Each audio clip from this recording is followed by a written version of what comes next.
You got one, Mike? I got a couple. Yeah, and then obviously 99 traded to Calgary to mentor Brathwaite. What was that like? And obviously getting your 400th win against the Panthers. You know what? Going to Calgary was interesting just because of all the years in the Battle of Alberta.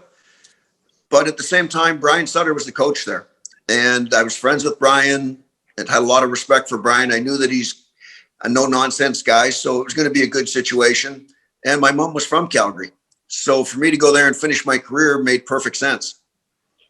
Yeah, and it was nice to come back to Canada and get to play out on a high horse, I guess, as he was saying.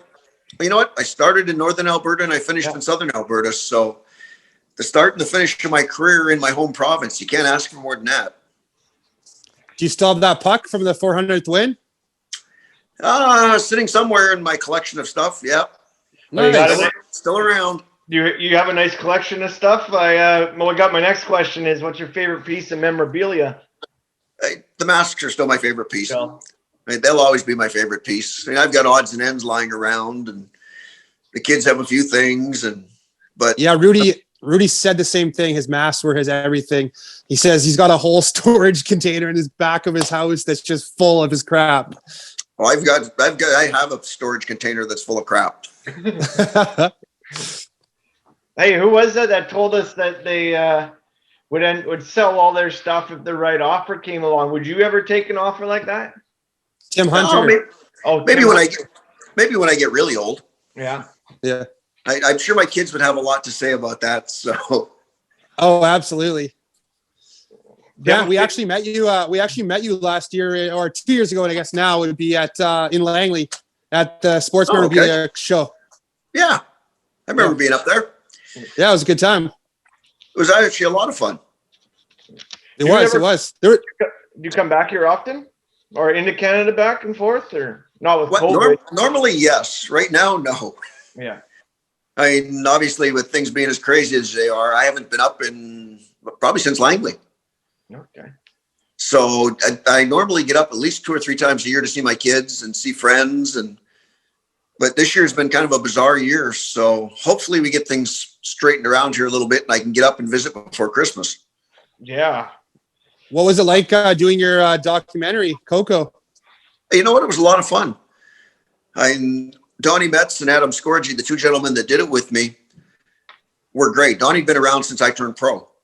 So he had all the video footage and all the documentary and all that fun stuff.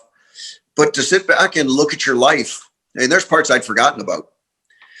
So to sit and go through all the footage and go back through different things, it was actually kind of cool, especially when you know the answer of how everything turned out. Do you have a favorite movie about sports? What do I like? Still a big fan of Slapshot. It's still one of my favorites. It's hard not to have that as one of your favorites. You guys watched it on the bus for so many years and back in the day. And I mean, it's been such a good one. Even the young kids that we interview, they always say Slapshot as well. Oh, yeah. But I still get a kick out of it when I watch it. So. Oh, yeah. It's always good for a laugh. It is good. What's the other one? 42 is a pretty good movie, too. Jackie Robinson. Yeah. It is. That's a pretty good movie, too. Yeah. So. How many guys smoked back in the day? Out of curiosity, like you always hear about Mario Lemieux hacking darts in between periods, and Danny Markov. Like, I'm just curious, did a lot of guys smoke back then? What did we have? We had 2 or 3. Okay. Sit and have a cigarette between periods. So that would have been that was what, 80, 81. So yeah, okay. Yeah, we had 2 or 3. Yeah, okay. Guy Lafleur, I think, smoked too. Yeah, he smoked through his whole career. Yeah, he smoked I believe he left the skates on and would go out there and hack a dart. The game's changed just a little. Yeah. Oh, You're not even allowed to smoke 6 feet from the entrance. Yeah. Did any guys drink back then? Oh, I think we might have had a couple of guys that liked to have a drink back then, like most of us. Yeah. Okay. No, I meant like during the game, obviously. Like not during the game. No. Go have a beer between periods, or a couple of beers before the game, or. Yeah, no, that didn't happen. Okay. I guess that's why I play beer league. Yeah, what was it like to be the goalie coach in in Phoenix, did you ever think about going back into that? You know what? I really enjoyed it. But when I left Phoenix, it was time for a little bit of a break. But yeah, now I would love to go back and coach again. I enjoy being around the game, and the game's the greatest game in the world. So it's fun to be around. Yeah. And I still think playing goal is the best position there is in any sport. So yeah, I'd love to be involved and be goalie coach again somewhere again. How many days a week are you golfing down there in Palm Springs? Well, normally I would play a couple of days a week, but since COVID hit, I've probably squeezed in about 5 days a week. Awesome. What's the main reasons or 3 reasons you like being a part of a team sport back in the day? I think the biggest reason is your teammates. I think first and foremost is they're like family. And I think that's the biggest thing that we were brought up with in Edmonton is it was all about family. You're going to see them every day. You're going to be around them more than your natural family. So it was a good grouping to have. And we kind of lived by that rule back then. So your teammates for one, a love of the game is another. And team sports, you grow as a person. I think that's the biggest thing is over the years, you grow as a person. 2003, big year for you. Inducted into the Hall of Fame and your jersey retired in Edmonton. What are the thoughts on that and emotions with that?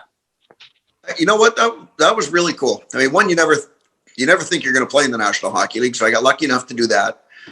Got lucky enough to have some success while we're playing, but to get inducted into the Hall of Fame was pretty cool. I mean, that's kind of the whipped cream on top of the 20 years. So that was a lot of fun, but the night getting the jersey retired, that's something you never, ever expect. So that was really cool, especially to do it at home. I mean, I think that's the biggest thing is I got to do it at home in front of friends and family. So that makes it even extra special.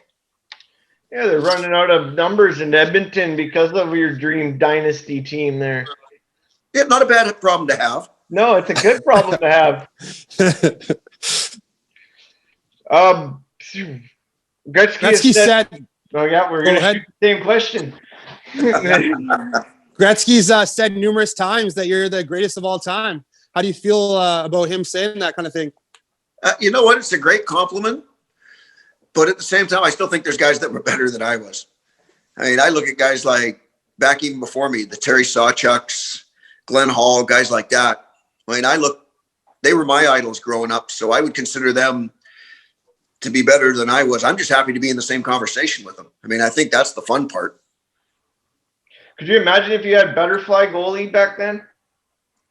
It would have been interesting. I mean, I sort of butterflied, but not really. So it was kind of in the transition of things. I mean, Tony Esposito was probably the biggest butterflyer of my time. And I only got a chance to play against him 1 year, but you look at some guys before that, the Roger Croziers, you look at the way Glenn Hall played. It was kind of a combination of stand up and butterfly or half. I used to be a half butterfly at that time. Yeah. But you get to see more of a hybrid.